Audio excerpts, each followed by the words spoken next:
I want to have a look at this embarrassing stuff-up in relation to the designation of Nauru as an offshore processing centre. It expired back in October. As we know, the government was elected in May. There are these things called incoming minister briefs, incoming government briefs. They can be as big as this, heavy documents prepared by the public service of everything the new minister needs to know that's coming up in the portfolio, funding programs that are about to expire, how other things are being done, legislation on the horizon. It also captures the incoming government, in this case the Labor opposition, commitments made as election promises. Now, I have no doubt there things like offshore processing designations coming up would have been front of mind, but it got missed and only mopped up yesterday, leaving us legally exposed in Australia for a number of months. To discuss this now, foreign editor at The Australian, Greg Sheridan. Greg, I'll touch on this briefly because I want to get obviously your take on the Biden State of the Union address today, but this is a huge embarrassment for Labor in an area where they can't afford to be seen as weak or not across the detail. Yeah, I think you're right, Peter. At the very least, it's extraordinarily sloppy, and that's the benign interpretation. The Albanese government has looked good so far because it's been non-ideological.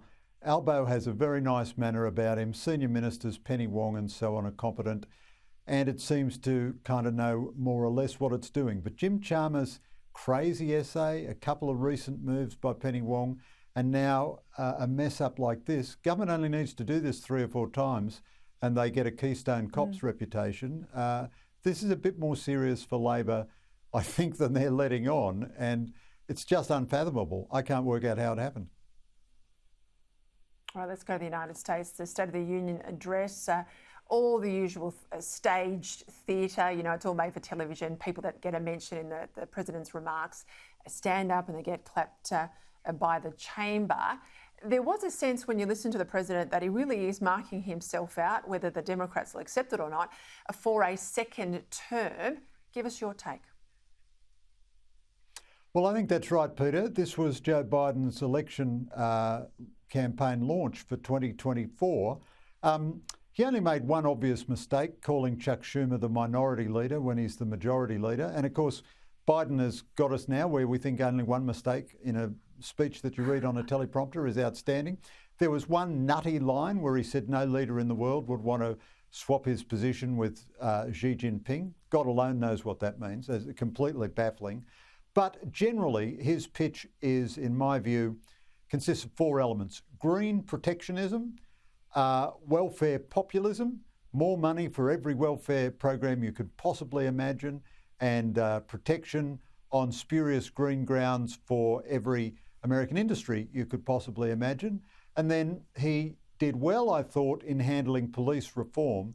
He embraced and loved the police while saying that they must be held accountable when they do the wrong thing. Well, actually, that's why the Democrats chose Biden in the first place, because he doesn't go out of his way to offend mainstream Americans.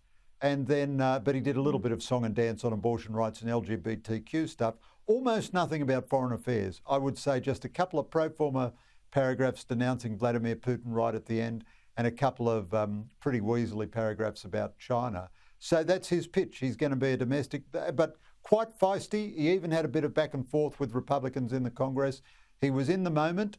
You know, I would say it's the best speech he's delivered for some years. He's set a very low standard hitherto, but you know, by Biden standards, I thought that was a pretty good performance.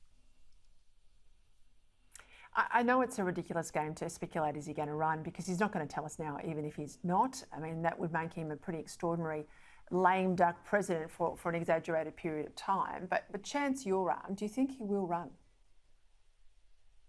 It looks like it. I mean, you know, politicians' egos are endless.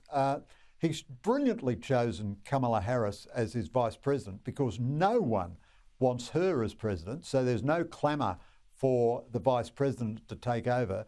The Democratic Party has just rearranged the schedule of primaries so that South Carolina goes first. When you remember in the last presidential cycle, South Carolina saved Biden. He did very, very poorly in the early primaries, but he had strong support among black Democrat voters, and South Carolina put him back in the business, kind of knocked out Pete Buttigieg and made it a Bernie Sanders versus Joe Biden contest. And compared to Bernie Sanders, he looks like, he looks like Winston Churchill or something. So it all, and no other Democrat is hinting that they're going to enter the race, which means they're not fundraising, they're not forming political action committees. And at the moment, although I think Trump hopefully is gone, nonetheless, at the moment, Trump is still ahead in the Republican polls. So, dear God in heaven, Peter, this poor benighted planet of ours could see another Biden-Trump contest in 2024. What have we done to deserve that? Surely we get 1,000 years off purgatory if we have to live through that. I don't know that I'm up for that, Greg. I might retire before then. Give us your take on this talk that will end up with a next-gen British submarine with a US combat system rather than something that comes out of the Virginia class. What can you tell us about these British submarines, and how likely is all of this? Look, I think it is quite likely, although nobody knows for sure. The idea is that we'd get a British sub because they're smaller than the Virginia. The Virginia, the argument is too big for us to operate. And now that the Chinese are very likely to end up with bases in the South Pacific, it's not so important that we get to the South China Sea, but that rather that we can operate in our own waters. So range is not as important. However, this is a very disturbing story.